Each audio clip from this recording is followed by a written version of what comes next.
Marami na nga sa fans nina Sharon Cuneta at Gabby Concepcion ang nakabili na ng tickets para sa nalalapit na Dear Heart Concert Tour nila sa Amerika.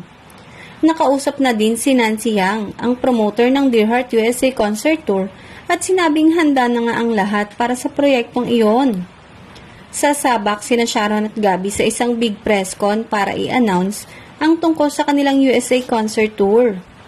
Sobrang excited na nga ang Shaga para sa Dear Heart Concert. Katulad nung una silang nag-press con, back to back pa rin yun at hindi sila sabay na i-interviewin ng entertainment press at mga vlogger.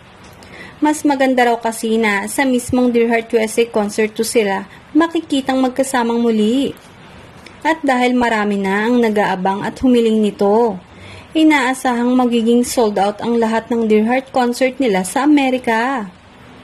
Nang matanong ang isang tao sa kampo ni Gabby, sinabi nito na talagang wala nang makakapigil pa sa nasabing concert tour. Sabi naman ng isang malapit sa megastar, handang-handa na ang singer-actress para sa Dear Heart USA Concert Tour.